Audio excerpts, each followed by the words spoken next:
Ingat pesan ibu, pakai maskermu, cuci tangan pakai sabun, jangan sampai tertular. Ingat selalu pesan ibu, jaga jarakmu, hindari kerumunan, jaga keluargamu.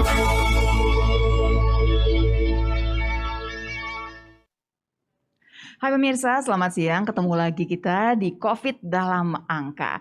Biasa hari Rabu kita akan bicara mengenai COVID dalam angka dan narasumber kita seperti biasanya adalah Dr. Dewi Nur Aisyah yang sudah hadir bersama kita di sini. Hai Dr. Dewi, apa kabar? Alhamdulillah baik dokter. Sehat ya? Sehat. Mudah-mudahan pemirsa di rumah juga sehat semuanya. Sekarang berasa sekali bahwa kesehatan itu jadi modal kita utama. Karena bicara pandemi COVID-19, daya tahan tubuh jadi kunci untuk semuanya ya pemirsa ya. Dan seperti biasanya jangan lupa 3M-nya harus dijalankan dari mulai pakai masker, jaga jarak, dan juga cuci tangan pakai sabun. Jangan menyentuh wajah kalau nggak yakin tangan kita ini memang bersih. Hari ini kita akan bicara mengenai update testing yang dilakukan di Indonesia. Kita tanyakan sama Dr. Dewi nih, banyak cerita yang kita nggak tahu nih sebetulnya betul atau hoax sebetulnya. Pertama, katanya bahwa testing di Indonesia itu rendah sekali dibandingkan sama negara di dunia. Itu kita udah yang paling kecil-kecil di ujung-ujung sana lah, padahal jumlah penduduk sebegini banyaknya. Yang kedua, katanya testing itu ngumpul semua di Jakarta. Jadi sebetulnya banyak yang nggak ditesting. Apa benar demikian? Yuk kita dengarkan ya. Oke Dokter Lola, jadi hari ini memang kita mau berbicara mengenai jumlah pemeriksaan testing ya laboratorium untuk mengidentifikasi apakah seseorang itu positif atau tidak terinfeksi COVID-19. Yeah. Jadi yang pertama sebelum kita masuk ke terkait pertanyaan yang tadi nih, sebelum saya jawab, kita jawab dulu nih kenapa sih akhirnya testing itu penting? Kenapa dia masuk strategi yang harus dilakukan untuk pengendalian COVID-19 di negara manapun juga? Yang pertama, karena memang COVID-19 ini adalah sebuah penyakit yang sangat cepat menular. Itu satu, kita harus paham karakteristiknya COVID-19 ini cepat menular. Kalau misalnya penularan terus terjadi, tapi orang yang tertular juga tidak tahu dia tertular, ini dikhawatirkan dapat semakin meningkatkan angka orang yang terinfeksi tinggi sekali. Jadi pemeriksaan itu dilakukan untuk mengidentifikasi siapa saja orang yang sudah tertular, kemudian dilakukan follow up-nya, mulai dari isolasi mandiri atau perawatan di rumah sakit, dan juga dilakukan kontak tracing. Ini yang sangat penting. Tapi itu semua sangat bergantung juga dengan butuh SDM yang pasti, butuh waktu yang pasti. Dan kemudian kalau kita ingat lagi, setup laboratorium untuk bisa memeriksa COVID ini juga ternyata perlu waktu. Kalau kita ingat bulan Maret awal terjadi pandemi, ini bentuk virusnya seperti apa saja kita masih belajar pada saat itu. Setup laboratorium mana yang ada memenuhi persyaratan. Nah, karena tidak sembarang laboratorium semua bisa digunakan untuk pemeriksaan COVID-19. Karena ini penyakit infeksi dan sangat mudah menular, maka ada syarat-syarat yang harus dipenuhi oleh sebuah laboratorium untuk dapat menjadi masuk ke dalam jejaring pemeriksaan lab di Indonesia. Jadi pemirsa kita belajar nih bahwa testing itu penting. Testing ini kemudian jadi kunci kita untuk tracing. Nanti dari testing dan tracing ini kita baru berusaha untuk memutus rantai penularan, begitu kan ya? Betul. Nah kemudian laboratorium juga dulu sih barangkali cuma sedikit sekali. Sekarang juga banyak yang kemudian mengupgrade diri kan ya? Yang tadinya nggak bisa, sekarang sudah bisa mengecek kemudian si PCR lah ya pegangan testing kita ini. Baik. Jadi kalau ditanya sekarang Dokter Lula, ada berapa sih jumlah laboratorium yang masuk ke dalam jejaring laboratorium pemeriksa COVID-19? Saat ini yang tercatat di Litbangkes yang memiliki tupoksi untuk melakukan assessment validasi. Karena lagi-lagi tadi dibilang, tidak semua yang mengajukan tiba-tiba di-approve, belum tentu. Karena setelah mengajukan akan dilakukan assessment di lapangan, evaluasi apakah dulu SDM-nya mumpuni, peralatan labnya juga cukup, biosafety, biosecurity di laboratorium apakah terjaga, ini akan di-assess. Saat ini kalau kita melihat angka total memang ada 466 laboratorium pemeriksa COVID-19 dan ini butuh diingat adalah bukan hanya di bawah satu kementerian saja. Ada 11 kementerian dan lembaga yang membawahi 466 laboratorium itu. Nanti dulu, kalau saya ngebayangin laboratorium, saya pikir di Kementerian Kesehatan. Ternyata ini ada 11 Bukan, kementerian. Maksudnya dari betul. mana aja nih, Dokter? Ada yang dari BUMN, ada yang dari swasta, Kementerian Pertanian, Kementerian Agama. Ini semua berkontribusi untuk membantu dan masuk Oke. menjadi jejaring pemeriksa laboratorium. Baik. Itu kenapa akhirnya butuh waktu untuk setup juga. Mm-mm. Dan tadi kalau kita lihat angkanya, Dokter Lula, sebenarnya ini yang juga harus kita pahami. Mm-mm. Jumlah laboratorium di setiap provinsi ini berbeda di Indonesia. Ini nggak Oke. bisa kita samakan. Mungkin kalau kita lihat tinggi di Jawa Timur ada 78. Iya. Tapi geser sedikit ke NTB hanya tinggal 8 laboratorium. Jawa Tengah punya 34, di Riau ada 5. Nah, ini juga akan menentukan nih. Jadi nanti ketika berbicara testing, Iya. kita pahami dulu jumlah laboratoriumnya, apakah jumlah SDM-nya juga cukup, Oh. berapa banyak mesin PCR yang ada di sana, dan nanti terkait dengan ketersediaan logistik atau regen. Nanti akan kita bahas di belakangan apa aja sih sementara ini yang terjadi di jumlah Ternyata pemeriksaan nggak kita. imbang ya. Pertama tadi saya pikir, oh kalau misalkan provinsinya lumayan kaya akan lebih banyak. Ternyata tidak juga. Belum tentu. Kemudian juga jumlah penduduk tadi ya. Jumlah penduduk, Nggak imbang betul, juga nih ternyata betul. ya. Baik. Nanti kita akan masuk terkait dengan jumlah penduduk. Kita next dulu mungkin ya. Iya. Sekarang kita melihat skala nasional dulu. Oke. Sebelum saya bawa ke level provinsi yang lebih kecil, di level nasional ini adalah perjalanan kita nih dari bulan Juni sampai dengan bulan November. Dan kalau kita lihat jumlah pemeriksaan spesimen, kita berbicara spesimen dulu ya. Spesimen itu artinya satu orang bisa diperiksa lebih dari satu kali, karena kan untuk menentukan dia positif atau tidak, setelah dia terkonfirmasi positif juga harus dicek sembuh atau tidak. Nah, dari jumlah pemeriksaan spesimen ini di bulan Juni, ini rata-rata kita masih di angka 16.000, Dokter Lula. Per harinya diperiksa hanya 16.000. Bulan Juli naik menjadi 22.000. Oke. Kemudian bulan Agustus naik 23.000. Kemudian ini yang cukup tinggi sebenarnya di bulan September. Naiknya di angka 36.000. Baik. Kemudian bulan Oktober ini juga masih naik di angka 38 dan di bulan November masih naik di angka 39.000 rata-rata jumlah spesimen harian yang diperiksa di Indonesia. Oke, saya mengingatkan lagi, saya garis bawahi lagi nih pemirsa ya. Jumlah spesimen nggak sama dengan jumlah orang yang dites. Iya, karena bisa saja orang yang itu lagi kita tes nih ceritanya. Nungguin jangan-jangan masih positif nih kemarin. Betul. Coba lagi, udah negatif barangkali. Betul. Jadinya spesimen ini bukan jumlah orang yang Betul. diperiksa. Tapi spesimen ini menunjukkan berapa banyak jumlah yang harus diperiksa di labnya. Iya. Nah, jadi ini juga berpengaruh nanti ke arah ketersediaan logistiknya, karena regen akan dihitung per spesimen bukan per orang. Iya. Jadi akan berpengaruh ke sana. Baik. Yang kedua, kalau tadi sudah ada jumlah pemeriksaan spesimen, yang kedua ini yang mungkin penting kita harus pahami, Nah, jumlah orang yang diperiksa berapa sih setiap harinya. Ini juga perjalanan Juni sampai November, polanya kurang lebih sama, di mana bulan Juni memang kita lihat jumlah orang yang diperiksa pada saat itu masih rata-rata hariannya 8.500. Kemudian bulan Juli ini naik lumayan, sekitar 4.000-5.000 menjadi 12.000. Baik. Bulan Agustus naiknya mungkin hanya 1.000-an, jadi 13.000. Bulan September naik di angka 23.000.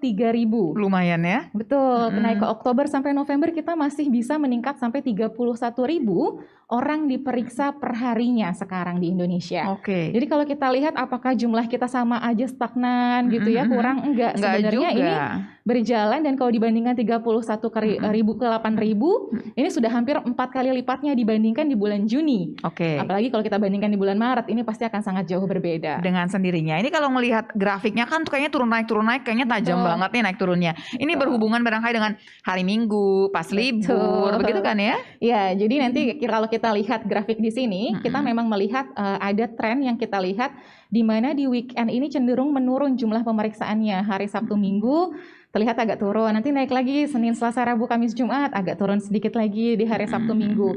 Ini memang trennya masih begini, nanti akan ada kita masukkan juga pembahasannya di salah satu kendala yang juga kita hadapi. Oke, baik. Kita lanjut ya. Kita lanjut. Nah, kalau tadi sudah berbicara jumlah spesimen, jumlah orang. Kalau kita berbicara terkait dengan testing, kita akan berbicara mengenai angka positivity rate. Nah, di sini juga kita coba lihat bagaimana sih angka positivity rate di Indonesia Baik. dari bulan Juni sampai dengan bulan November. Kalau kita lihat memang bulan Juni saya ngelihatnya langsung di bulan per bulan saja ya. Iya, iya, baik. Untuk melihat pergerakannya, karena kalau lihat harian bisa kelihatan lah naik turunnya.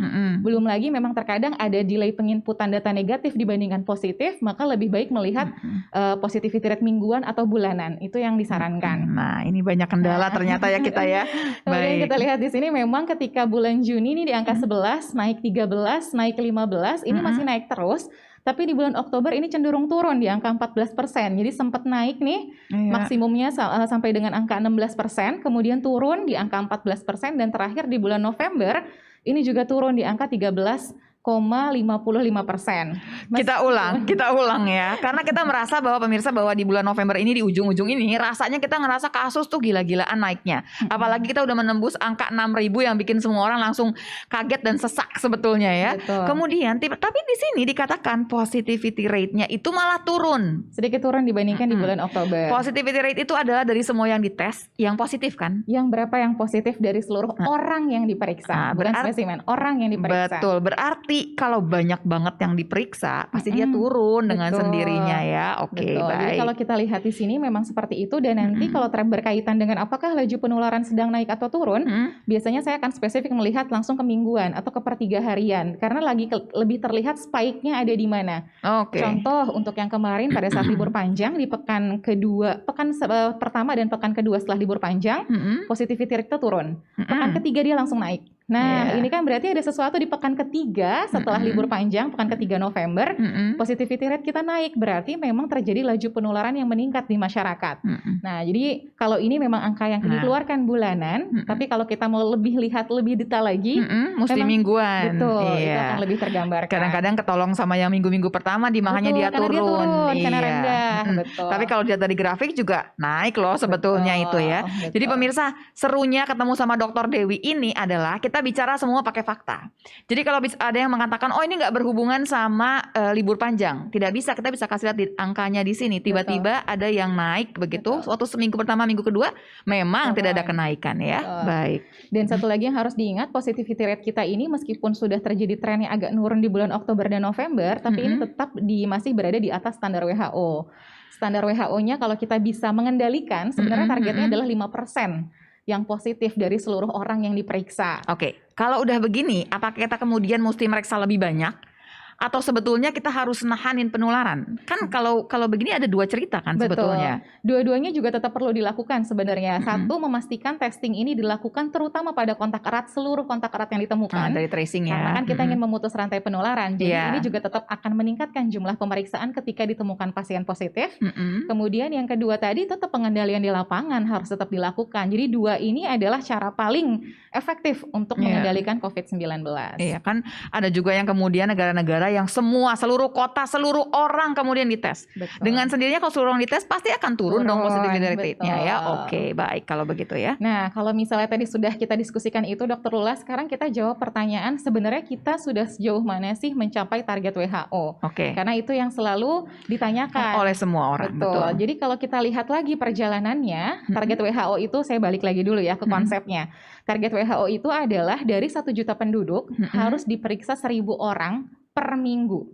Oke. 1 juta penduduk, 1.000 orang diperiksa per minggunya. Jadi kalau misalnya kita berhitung angka nasional, misalnya dengan asumsi jumlah penduduk Indonesia adalah 267 juta jiwa, maka diperlukan pemeriksaan per minggunya itu 267.000 per minggu. Per minggu, oke. Jadi yang kenapa harus dilihat mingguan, karena satuan yang paling baik untuk melihat pencapaian adalah mingguan. Karena tadi standarnya WHO juga mingguan nih untuk melihat jumlah pemeriksaan. Setuju. Oke. Kalau kita lihat di sini, di bulan Juni saja kita dari target WHO baru mencapai 16%. Naik 20%, tapi masih sedikit sekali nih. Juli pun masih di angka 30%. Oke. Agustus sempat menginjak 40-an%. Baik. Mungkin di September ini yang tadi mungkin agak meningkat, naik nih ke angka 70%. Oktober ini kita sempat di angka 82%. Dan terakhir, pekan terakhir kemarin di bulan November, kita sudah mampu menembus angka target WHO 90% dari target WHO sebenarnya. Oh, baik. Jadi kalau sedikit kita lihat, lagi sebetulnya ya. kalau kita lihat progres, kan bisa terlihat dari sini. Memang progresnya juga berjalan cukup baik. Ini sempat turun kalau misalnya kita lihat Dokter Lula di pekan ketiga keempat Oktober. Kamu tahu banget ya, aku mau tanya kenapa dia bisa turun. Ini ceritanya apa sih yang turun naik nih? Jadi libur panjang dan Balik ternyata lagi masih ya. ada kendala atau tantangan di lapangan. Iya. Jumlah pemeriksaan kita menurun pada saat itu, tapi kemudian bounce back naik lagi sampai dengan sekarang masih terus meningkat. Sekarang sudah mencapai 90% dari target. Libur panjang dengan sendirinya barangkali laboratoriumnya juga libur loh. Betul, gitu kan ya. Satu. Tenaga laborannya juga iya libur. dengan sendirinya. Tapi kalau bicara mengenai apa yang kita sebutkan sekarang, ini maksudnya semua laboratorium yang swasta, yang semua yang rumah sakit, semua ini masuk ya? Nah, belum tentu. Tadi yang dibilang listnya adalah 466 lab jejaring tadi. Dan apakah 466 ini juga melaporkan setiap hari atau setiap hari melakukan pemeriksaan? Belum tentu juga. Karena ini adalah yang sudah di-approve, tapi namun untuk kesiapan dan pelaksanaan, ini juga harus kita lihat lagi di lapangan. Jadi bisa jadi dari 466, kurang dari angka itu yang sebenarnya sudah melakukan pemeriksaan. Nanti, itu kurang dari angka tersebut atau malah lebih? Kalau misalkan rumah sakit melakukan PCR begitu, apakah dia juga akan melaporkan atau masuk dalam jejaring tersebut? Jadi ada persyaratan untuk masuk ke dalam jejaring. Bisa jadi, kalau misalnya kan butuh waktu nih untuk sampai di-approve dia masuk ke dalam jejaringnya. Ada memang beberapa laboratorium yang sudah berjalan mengumpulkan spesimen gitu ya, tapi belum masuk ke laboratorium jejaringnya. Itu bisa jadi juga karena menunggu di-approve dan assessment dilakukan oleh Dinas Kesehatan Daerah. Oke, jadi sebetulnya ada angka kondisi itu juga nih yang harus kita pahami. Angka 90% ini boleh jadi lebih tinggi. Bisa jadi lebih tinggi, betul, karena belum tentu seluruh lab entah dari yang jejaring itu semua melaporkan, atau ada yang di luar jejaring itu juga sudah melakukan. Ini yang tercatat di sistem New All Record dari Kementerian Kesehatan. Baik. Itu disclaimer-nya dulu nih yang harus kita pahami. Biar kita semua mengerti lah ceritanya ya. Baik kalau gitu. Kita lanjut. Nah, kalau tadi sudah berbicara terkait dengan nasional, sekarang kita bawa ke provinsi nih Dokter Lula. Jadi kalau misalnya kita berbicara di level provinsi, ini datanya per tanggal 28 November. Jadi kita ngelihat ini 1 minggu terakhir ya. Jadi bukan total nih, bukan. Tapi dalam 1 minggu terakhir, bisa kita lihat di sini, ada 11 provinsi ini yang sudah mencapai target WHO. Ada yang lebih nggak? Ada yang lebih nggak? Lebih, semuanya 1000. Gini, pelan-pelan dulu, biar paham dulu biar angkanya. Kelihatan ya. Jadi yang kita lihat adalah kita cari provinsi dengan angka di atas 1000. Kenapa? Karena targetnya adalah 1000 per 1 juta penduduk. Jadi angka yang ditampilkan itu permintaannya di sini, WHO ya. Betul. Dan angka yang kita tampilkan di sini adalah sudah angka per 1 juta penduduk. Jadi kalau melihat grafiknya, ayo kita cari yang di atas 1000. Ada berapa sih? Oh, ternyata di pertanggal 28 dalam 1 pekan terakhir ini ada 11 provinsi yang sudah mencapai atau melebihi target WHO. Karena ini ada yang 11 sudah 100% lebih. Bahkan kalau DKI Jakarta ini kan 7.100, berarti kan sudah 7 kalinya 7 kali lipat dari standar yang ditetapkan. Baik. Nah, kita lihat ada 11 provinsi nih Dokter Lula. Ini juga hal adalah yang harus kita apresiasi. Dari mulai DKI Jakarta, Kalimantan Timur, ada Riau, Papua Barat, Sumatera Barat, Papua, Sulawesi Utara, Yogyakarta, Bali, Jawa Tengah, dan Kalimantan Selatan. Oke, kita ulang ya. Jadi secara Indonesianya nih, secara negara, kita masih kurang nih ya. 90% masih kurang nih. WHO mintanya kan harusnya 267.000 ya per minggu. Tapi kalau kita breakdown lagi nih pemirsa, kita bagi-bagi lagi per provinsi. Ada 11 yang udah melewati. Betul. Nah, kemudian ada yang 10 hampir ya. Betul. Kita lanjut lagi, kalau tadi ada 11. Sekarang ada di sini saya cuma bagi 3, nggak jadi banyak, tapi sebenarnya kita bisa berhitung sendiri. Kalau misalnya di angka di 990 ya berarti udah 99% dong mencapai target. Ada juga yang mungkin 861, oh berarti udah 80% mencapai target. Jadi ini pun berbeda-beda angkanya. Ada 13 provinsi yang sudah mencapai lebih dari 50% target WHO, namun masih ada 10 provinsi yang kurang dari 50%. Nah, jadi kalau kita lihat memang distribusi dari 34 provinsi ini beda-beda. Yang sudah mencapai 11, lebih dari 50% 13, kurang dari 50% ini 10. Berarti yang harus kita tingkatkan sebenarnya yang di 10 tadi. Aja. Yang 13 provinsi juga tetap butuh ditingkatkan. Namun ini lagi-lagi beda angkanya. Ada yang sudah mencapai 99, bisa jadi kurang pencatatan mungkin. Siapa tahu sebenarnya sudah lebih dari 100%. Sebelum pindah. Saya pertanyakan, apakah kemudian daerah-daerah yang 10 provinsi ini memang mereka butuh untuk barangkali meriksa 1000 penduduk nih per minggunya? Perlu nggak sih meriksa-periksa? Barangkali mereka terpaparnya sedikit sekali, atau barangkali geografisnya nih semua di pulau-pulau jauh-jauh dan di pulau itu sama sekali nggak ada kasus. Apakah kita paksa juga harus ada 1000 orang yang kita periksa? Jadi memang untuk pemeriksaan ini satu, tadi kan sudah dikatakan kita harus memprioritaskan orang-orang yang teridentifikasi kontak erat. Oke. Jadi memang baiknya yang pertama ini dipastikan ring 1 nih semuanya harus diperiksa. Orang-orang Kita yang ngomongin punya kontak generasi erat. penularan maksudnya Generasi nih. penularan yang pertama gitu Iya, ya, itu harus semuanya terdeteksi. Iya. Kita bisa lakukan testing. Kemudian yang kedua sebenarnya adalah kalau misalnya dilakukan active case finding, kalau bahasanya adalah dengan aktif mencari pasien. Iya, Bisa iya. jadi orangnya nggak bergejala nih, tapi mereka berada pada titik-titik kerumunan yang punya potensi penularan. Oke. Ini juga bisa menjadi prioritas kedua untuk dilakukan pemeriksaan. Itu pun dengan dilakukan active case finding, biasanya angka positivity rate-nya akan turun. Iya. Karena semakin banyak orang yang kita Diperiksa. periksa, walaupun dia nggak punya gejala. Iya. Jadi baik. kalau positivity rate tinggi ini juga salah satu penyebabnya karena saat ini sesuai dengan peraturan dari Kementerian Kesehatan, orang yang bergejala yang akan diperiksa dan dilakukan tes PCR. dengan sendirinya Maka ya. positivity rate-nya juga Iya. asumsinya akan jauh lebih tinggi. Kalau kita periksa semuanya gitu ya, pasti positivity rate-nya juga akan turun. Kalau kita sapu bersih semua kita periksa dengan sendiri langsung di bawah 5% barangkali dengan sendirinya. Tapi kan ini ceritanya adalah orangnya udah demam, orangnya udah batuk, baru kemudian kita periksa. Betul. Jadi ceritanya lain. Ada ya. risiko lebih tinggi lah untuk Iya. bisa. Nah, Oke. pertanyaan selanjutnya Dokter Ula, kalau tadi kan pertanggal 28, kita akan coba melihat gambaran 1 bulan ke belakang. Apakah jumlah provinsi yang mencapai target WHO ini stabil segitu? Coba kita Atau lihat ternyata ya. bergerak. Nah, next selanjutnya bisa kita lihat di sini juga sudah disiapkan datanya. Ini kita ambil dari 5 pekan terakhir. Jadi ingat setiap baris menggambarkan per minggu. Iya. Nah, jadi kita mulai dari akhir Oktober. Ini ada 9 provinsi yang sudah mencapai target WHO. Kemudian di oke. tanggal 7 November ini berkurang jadi 4. 14 November nambah jadi 7. Bahkan di tanggal 21 sempat 16 provinsi ini mencapai Baru aku target mau tanya, itu udah WHO. 16 kok mundur lagi ke 11? Betul. Ini ceritanya apa sih? Tapi kok kalau sampai- kita lihat rata-rata nasional, awalnya 88 menjadi 90%, berarti Iya. sebenarnya distribusi yang mendekati 100, mungkin 90-an, 80-an, Iya, lebih banyak di pastinya. tanggal 28-nya jadinya. Jadi mungkin yang hijau ini berpindah ke warna kuning, karena dia mungkin akhirnya di bawah 100%, namun Oke. mendekati sekitar 90-an Iya. atau 80-an. Tadi kan pembagiannya kan nggak terlalu detail ya. Betul. Jadi kalau 999 pun masih masuk di Masih bawah di bawah. 1000 dengan Betul. sendirinya. Oke, baik ya. Jadi kalau kita lihat dari sini, apa yang bisa kita ambil dan simpulkan, memang jumlah pemeriksaan ini fluktuatif. Kalau kita lihat tidak selamanya, apakah nanti pertanyaan selanjutnya, apakah angka ini provinsinya sama-sama juga nih? Kan ini pertanyaan selanjutnya berarti. Iya. Apakah dalam 1 bulan terakhir provinsi yang sama konsisten untuk punya capaian mencapai target WHO? Waduh, ini ternyata analisanya banyak sekali ya ternyata ya. Iya, Faktornya betul. banyak nih pemirsa nih. Salah satunya jangan-jangan lompat-lompat ini dia. Oke, silakan Dokter Dewi. Kita lanjut lagi selanjutnya. Nah, kalau tadi saya mau jawab pertanyaan yang tadi saya sampaikan.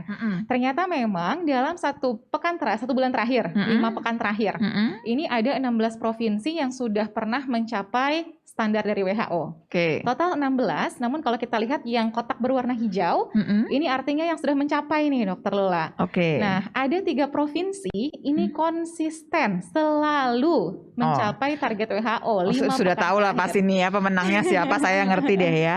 Oh, Oke, baik. yang pertama ada DKI Jakarta, yang kedua ada Kalimantan Timur, dan Iya. yang ketiga adalah Papua. Bayangkan, Jawa, Kalimantan, Papua. Jauh. Ini luar biasa loh Iya, sebenarnya. betul. Jadi kalau kita lihat keberagaman, tapi nanti akan terjelaskan kenapa perbedaan ini harus kita lihat berdasarkan jumlah lab dan jumlah penduduk. Ini akan ada nanti. Sebetulnya saya kalau melihat data ini ya, tabel seperti ini, yang saya sayangkan adalah kenapa yang sudah hijau-hijau di ujungnya kan tiba-tiba kemudian dia nggak hijau lagi. Ada yang seperti Ada itu, ceritanya ya, betul. pasti ya. Tapi ada juga nih yang sebenarnya sudah 4 minggu 4 minggu gitu ya, Iya, dari 5 iya. pekan ini juga sudah mencapai. Contohnya seperti Sumatera Barat, dan Iya, sebenarnya dia betul. juga penurunannya sempat terjadi hanya di 1 pekan Betul. misalnya. Terus naik lagi Terus ya. naik lagi. Iya, iya. Ada juga yang sebenarnya 3 pekan terakhir udah berturut-turut nih. Ini kan bisa saja memang sebelumnya belum bertambah, Iya. tapi 3 pekan terakhir konsisten bertambah.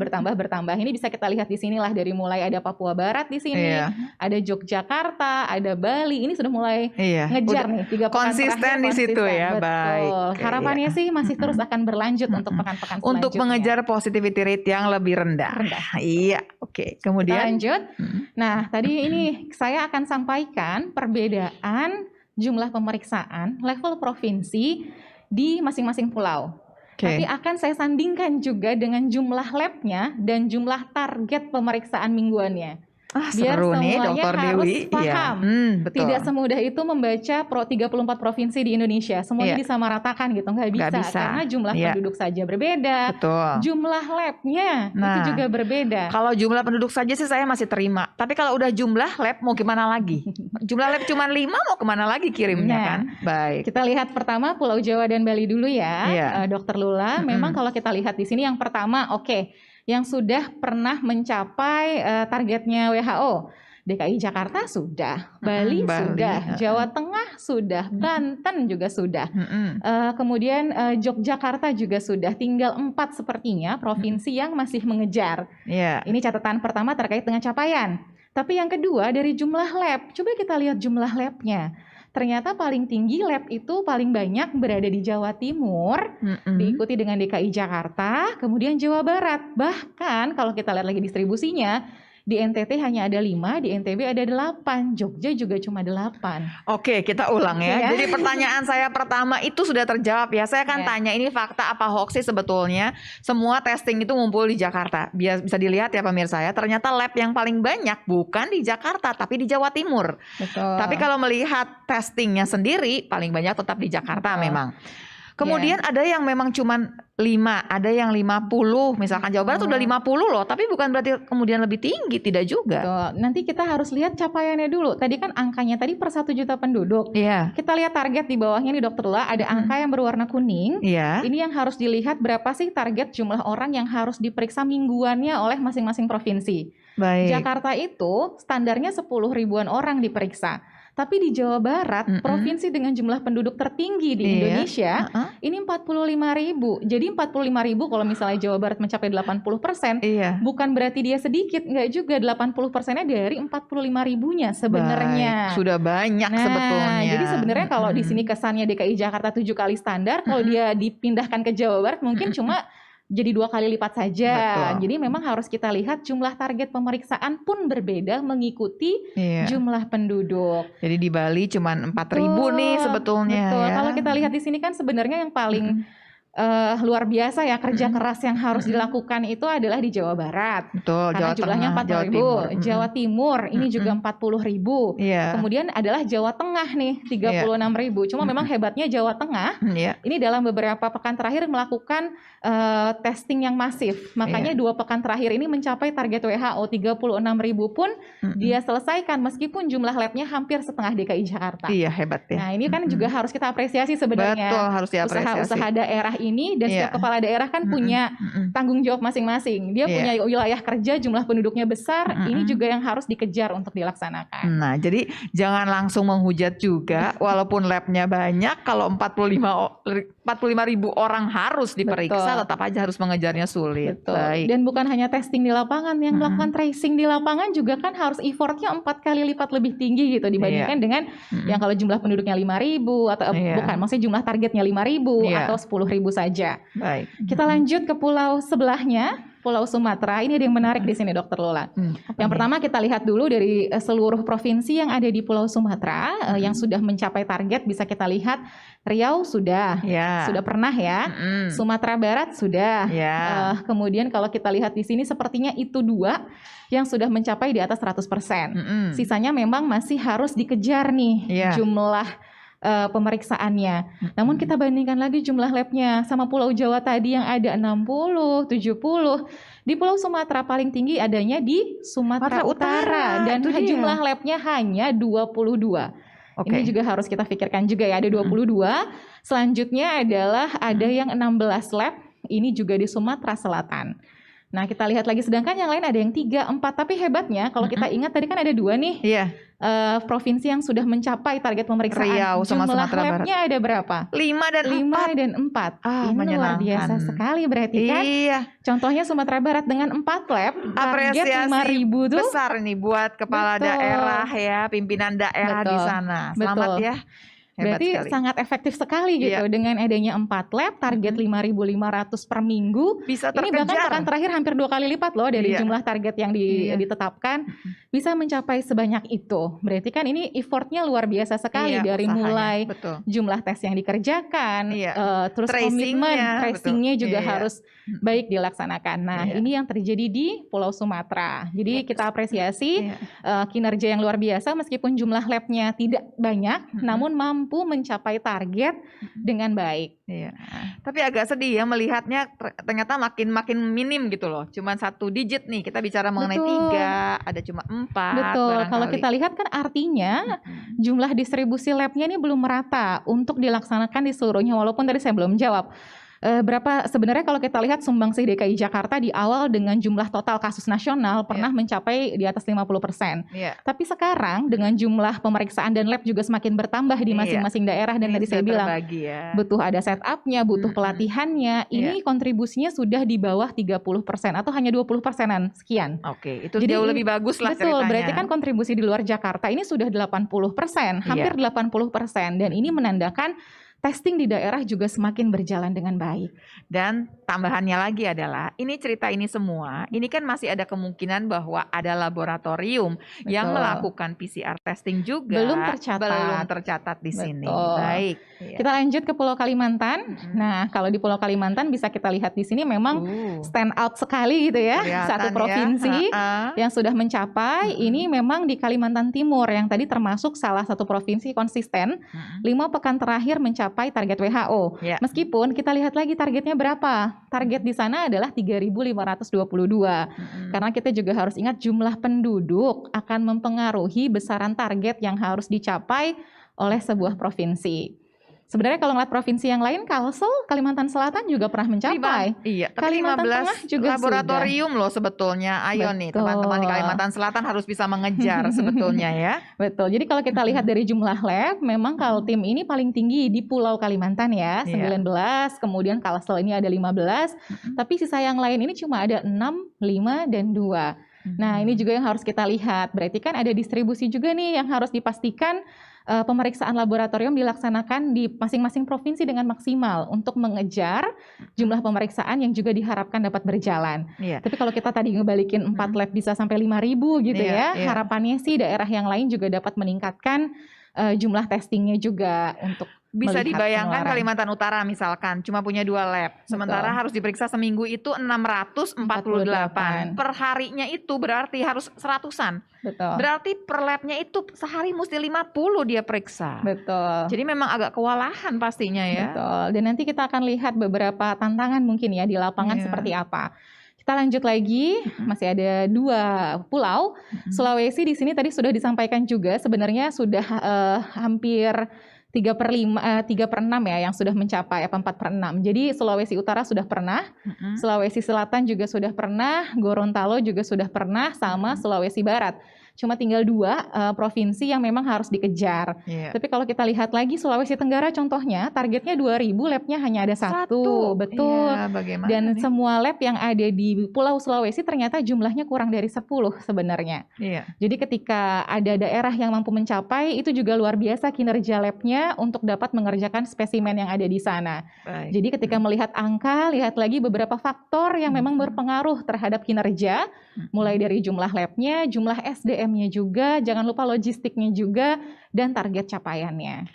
Kita mengerti jadinya ya, labnya barangkali kurang atau barangkali yang diperiksa banyak sekali. Betul. Dengan sendirinya nggak terkejar semua. Oke, baik. Kita lanjut ke pulau terakhir, Dr. Lula. Ini terakhir di Pulau Maluku dan Papua. Kalau kita lihat memang dari jumlah target tidak setinggi provinsi yang lain. Pasti dong, Iya. karena memang lebih sedikit jumlah penduduk yang berada di sana. Betul. Mungkin target tertingginya hanya ada di Papua, di iya. mana ada targetnya itu per minggu orang diperiksanya 4.300. 4.000. Tapi luar biasanya juga ternyata di Papua Tercapai, mampu iya. mencapai target WHO tersebut. Iya. Papua Barat juga sempat mencapai, bahkan terakhir ini kan sudah 2 kali lipat dari targetnya Betul, WHO. sudah 2.000. Hanya tinggal 2 lagi yang memang harus dikejar, dan kita Iya. lihat juga jumlah labnya memang Yang paling banyak adanya di Papua, yang kedua ada di Papua Barat, kemudian di Maluku Utara dan Maluku ini hanya ada 5 dan 2 laboratorium Tapi saja. hampir loh udah 990. Betul. Nah, Maluku Utara 990, sedikit lagi nih sudah mencapai, kurang 1% saja sudah mencapai target WHO. Dan lagi-lagi ini kan luar biasa berarti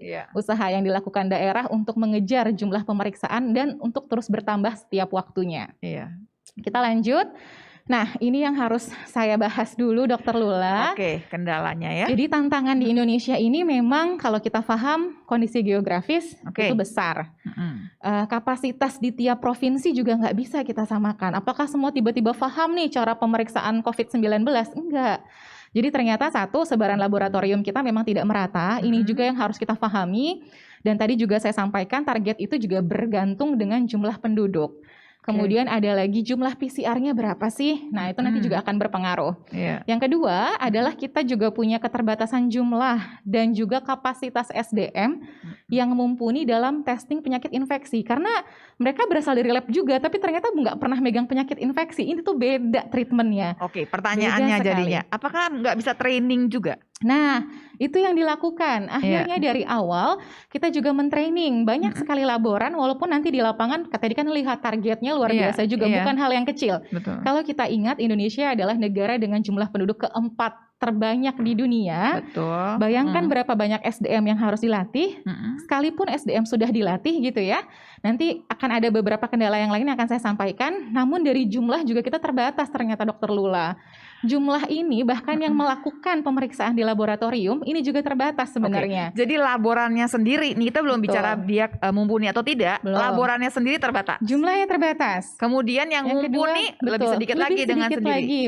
Oke, tapi memang seberapa sulitnya sih laboran ini untuk mempelajari pemeriksaan untuk PCR testing COVID ini? Karena memang laboratorium itu kan, apalagi kalau kita berbicara penyakitnya infeksius, ini pasti akan butuh precautions yang lebih tinggi, kehati-hatian yang luar biasa. Standar prosedurnya itu agak berbeda. Bahkan dari backgroundnya juga harus dibedakan. Dan ini belum selesai sampai dengan di laboratorium.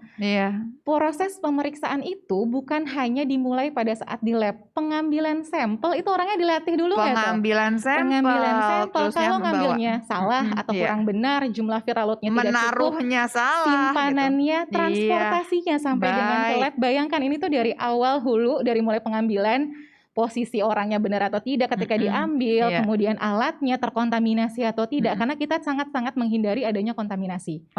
Nah, ini kenapa yang penyakit infeksi agak-agak berbeda, karena nanti bisa terinfeksi, ada terkontaminasi gitu ya dari salah satu spesimen, akhirnya harusnya negatif jadi positif, itu bisa saja lagi-lagi. Dan nanti saya juga menemukan kadang di laboratorium, ketika sampelnya sampai kondisinya kering, kondisinya rusak. Artinya apa? Pengambilannya atau transportasinya bermasalah. Nah, dan berapa lama kemudian bisa dalam spesimen itu dibawa nih? Bisa berapa lama nih waktunya dia bisa dibawa transportasi Penyimpanannya harus dalam suhu yang seperti apa? Ini juga akan berpengaruh. Jadi berbicara SDM tidak hanya laboratorium yang ada di laboran yang bekerja di lab, tapi juga orang yang sambil sampel melakukan transport ke dalam laboratorium, penyimpanan di laboratorium, itu juga akan berpengaruh. Nah, ini adalah beberapa hal yang memang kita lihat salah satu tantangan untuk negara yang besar. Mungkin kalau negaranya kecil lebih gampang nih melatihnya. Dan ini kita lihat juga kalau negaranya kecil, penduduknya nggak terlalu banyak, nggak terlalu luas, dengan sendirinya jauh lebih mudah. Ini ceritanya adalah geografis di sini dan banyak orang yang harus kita training dalam waktu singkat. Betul. Semuanya harus paham gitu ya prosedur atau protokolnya COVID. Yang ketiga, kalau kita lihat di sini adalah terkait dengan komitmen. Jadi komitmen ini maksudnya apa? Tadi kan kita sudah sampaikan ya, Dokter Lula, trennya kita melihat ada kecenderungan menurun pada saat weekend. Nah, itu memang disebabkan karena tidak semua lab itu bisa buka 24 jam, tidak semua. Jadi memang dan kalau misalnya swasta, apakah kita bisa maksa? Kalau harus buka dong 24 jam? Nggak bisa. Nah, karena labnya ini juga beragam dari banyak lintas kementerian, bukan hanya satu ya, dan ini bukan hanya lab pemerintah saja. Ini yang harus dipahami. Jadi memang tidak semua bisa dipaksa kamu harus bekerja 24 jam melakukan pemeriksaan. Anggap nggak 24 jam. Betul. Hari Minggu buka saja agak sulit kan sebetulnya. Betul. Dan lagi-lagi karena kita berbicara jumlah. Kalau jumlahnya laborannya segitu-gitu aja, mau ngelakuin shifting juga nggak bisa. Dia capek, exhausted. Akhirnya tidak bisa melakukan pemeriksaan. Jadi kadang kita lupa ada salah satu teman-teman kita di laboratorium yang juga bekerja luar biasa. Bayangkan dari bulan Maret sampai sekarang meriksa spesimen setiap hari dengan risiko terinfeksi dari spesimen yang dia periksa sampai dengan sekarang. Dan jumlahnya terbatas, kapasitasnya juga masih harus ditingkatkan. Pertanyaan, kalaupun buka 24 jam sampai hari Minggu, memang ada yang ngecek kalau hari Minggu? Ada, karena laporan tetap masuk. Oh, laporan kan Benar, masih bisa ada. tetap masuk, tapi apakah orang akan kemudian datang ke laboratorium untuk memeriksa? Itu loh pertanyaan. Biasanya ini akan tergantung dari masing-masing dinas kesehatan. Memang ada beberapa, ini juga nanti harus disampaikan. Iya. Satu, jika memang ada regulasi atau dari pemerintah daerah memiliki support, misalnya diberikan insentif. Makanya salah satu hal yang juga kita bahas di Satgas adalah harus memberikan insentif untuk orang yang bekerja di luar jam kerja. Terutama laboratorium itu kalau Dokter Lula tahu jam 2 malam masih masuk laporan loh. Jadi luar biasa, kadang lab itu mereka selesai di lab nih melakukan pemeriksaan, nyentri datanya kan masuk pakai waktu juga. Iya, terbayang ya. Itu bayangkan yang dilakukan bukan hanya sekedar memeriksa, nyentri datanya juga. Dan kadang nyentri data itu kan satu kali cycle, misalnya 48 spesimen, baru di-entry setelah selesai kan. Iya. Nah itu juga akan berpengaruh. Jadi memang Berpengaruh dengan pelaporan juga pemirsa. Bisa betul. kadang-kadang numpuk, kadang-kadang kurang gitu ya. Kenapa kadang mungkin positifnya dulu deh, ini yang penting untuk dilaporkan. Negatifnya belum pada hari itu juga. Bisa jadi besoknya baru di-entry. Berarti itu berpengaruh pada positivity rate lagi dengan sendirinya. Oke. Nah, jadi kita mengerti ya, nggak semudah yang kita bayangkan. Ini ternyata faktornya banyak sekali, kendalanya juga cukup banyak. Tapi kan yang penting gini, kita tuh sudah tahu kendala, berarti kita mengerti dong langkah selanjutnya harus seperti apa ya. Nah, selanjutnya yang keempat, ini yang penting banget yang kadang kita lupa adalah jumlah pemeriksaan itu berbanding lurus dengan jumlah tracing di lapangan. Kadang kita suka bilang, ayo dong testing ditingkatin, tapi kadang lab buka nggak ada yang datang spesimennya. Iya. Karena apa? Karena ini sangat bergantung dengan pelaksanaan tracing di lapangan. Ketika tracingnya tidak berjalan, tidak mungkin lab mendapatkan spesimen. Itu sulit sekali. Jadi memang kita harus meningkatkan dua-duanya sekaligus, tidak bisa hanya fokus di satu titik saja, misalnya hanya testingnya saja, tapi tracing tidak dilakukan, karena itu tidak mungkin. Jadi dua-duanya harus jalan, tracingnya jalan, baru spesimen juga akan dikirimkan ke laboratorium. Dan yang terakhir yang harus saya ingatkan lagi, ini agak-agak teknis sekali, di lab itu Dokter Lula, peralatannya juga beda-beda standarnya. Macam-macam. Ada yang closed system. Kalau nggak merek itu dia nggak bisa dilakukan pemeriksaan. Itu namanya closed system. Ada juga yang open system. Bisa dengan merek yang lain. Untuk ekstraksi RNA, oh ya ini mereknya beda lagi. Bayangkan kalau untuk pengadaan regen, spesifik harus merek itu bisanya. Dia nggak bisa melakukan pemeriksaan kalau nggak spesifik dengan jenis merek tertentu. Nah ini juga akhirnya berpengaruh, dan se-Indonesia suka beda-beda setiap labnya itu. Ada yang saya pakainya ini, saya nggak bisa pakai itu. Oh dan, saya bisanya ini. Iya, dan ini nggak bisa diatur oleh pusat dengan sendirinya tidak dong, bisa. Karena memang sudah dari awal seperti itu. Baik. Jadi nanti juga nggak bisa disalahkan. Kenapa labnya nggak ngelakuin pemeriksaan? Oh iya, regennya habis dan belum datang. Ya, dan pengadaan itu kadang nggak bisa secepat yang kita pikirkan gitu. Kadang butuh ada waktu untuk sampai dengan regennya sampai, sehingga bisa dilakukan pemeriksaan lagi running di laboratorium. Ada banyak hal nih. Pokoknya kita mengerti sekali bahwa ini adalah teamwork nih. Banyak sekali orang yang terkait untuk ikut serta nih berhubungan dengan pandemi dan testing ini ya. Betul. Jadi yang terakhir ini adalah rekomendasi Dokter Lula di next slide selanjutnya. Jadi kita memang melihat bahwa peranan Pemda ini juga sangat besar sekali. Kayaknya kuncinya di Pemda deh ya. Karena benar-benar yang bisa memantau, oh ya jumlah harian orang yang diperiksa berapa. Dan kita juga melihat ketika Pemdanya ini sangat gencar sekali melakukan pemeriksaan, paham akhirnya. Oh ya, jadi butuhnya apa? Kurang orang dilatih, apakah kurang SDM atau kurang barang, kurang PCR-nya atau lab-nya. Kadang ada yang sudah mau set up, tapi dia lab-nya tidak, biosafety cabinetnya levelnya belum sesuai dengan kriteria. Nggak bisa juga. Nah ini hal-hal seperti ini yang harus diidentifikasi. Kalau perizinan bagaimana, Dokter Dewi? Perizinan tadi caranya adalah mengajukan permohonan, nanti ke Litbangkes di assessment oleh Dinas Kesehatan. Baik. Dan kalau Dinas Kesehatan mendapatkan pengajuan sampai 10, itu juga butuh waktu. Karena yang turun ke lapangan untuk assessment A sampai Z juga terbatas. Baik, itu kita juga sudah mengerti nih ceritanya dari mana nih ya. Baik. Jadi memang Pemda punya peranan sangat besar untuk memastikan mulai dari kuantitas jumlahnya sampai dengan kualitas. Nah ini kita harapkan tidak menjadi perbedaan. Semuanya hasil pemeriksaan testing berjalan dengan baik. Yang kedua, ini juga harus dilakukan shifting atau pengaturan jam kerja, bisa dibantu dengan regulasi, support dari pemerintah daerah, juga balik-balik lagi terkait dengan insentif atau mungkin terkait dengan hal-hal untuk pengaturan. Jadi kalau kita belajar dari Sumatera Barat, Dokter Lula, satu hari itu mereka bisa banyak sekali memeriksa sampel karena memang shiftingnya juga kerjanya benar-benar hampir 24 jam jalan terus untuk melakukan pemeriksaan. Hari libur termasuk? Betul, tetap termasuk. Jadi hal itu yang mengakibatkan meskipun jumlahnya terbatas, jumlah spesimen yang diperiksa atau orang yang diperiksa itu juga tetap tinggi. Jadi memang kita butuh pengaturan nih, pengaturan shift, jam kerja yang terjadi di laboratorium.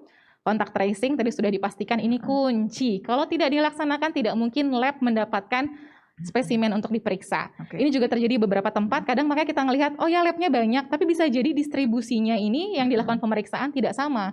Ada yang nerima sampel cuma 10 misalnya, tapi yang lain ada juga yang dapat 100 misalnya. Sementara padahal laboratoriumnya tuh siap, dikasih 100 barangkali dia mau, bisa. Tapi yang datang cuma 10 ya nggak bisa juga dong cuma 10. Jadi harus diimbangi dengan kapasitas kontak tracing. Kita lihat simpul-simpulnya makin jelas nih ya. Dan yang terakhir adalah sebenarnya memang melibatkan laboratorium swasta dengan pelaporan yang terintegrasi. Ini yang dilakukan oleh DKI Jakarta sejak awal. Kenapa akhirnya jumlah pemeriksaannya juga tinggi sejak awal. Beberapa daerah juga sudah mulai menggandeng laboratorium swasta juga karena memang sangat membantu sebenarnya jumlah pemeriksaan yang ada di wilayah tersebut.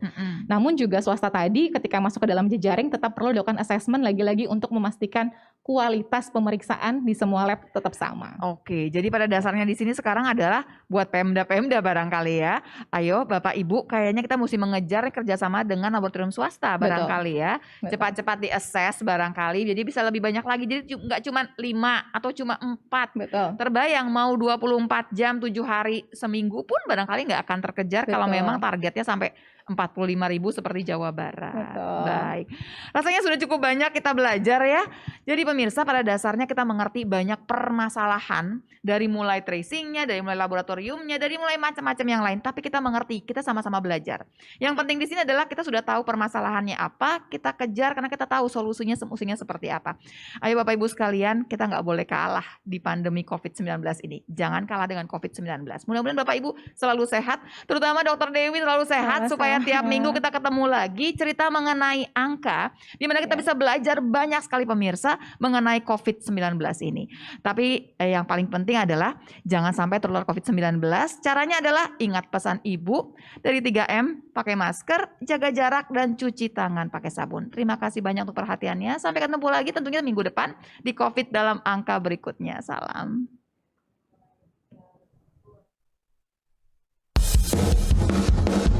Ingat pesan Ibu, pakai maskermu, cuci tangan pakai sabun, jangan sampai tertular. Ingat selalu pesan Ibu, jaga jarakmu, hindari kerumunan, jaga keluargamu.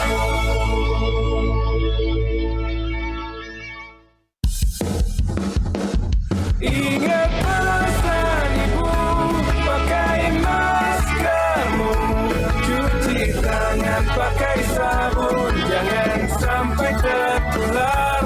Ingat selalu pesan Ibu, jaga jarakmu, hindari kerumunan, jaga keluargamu.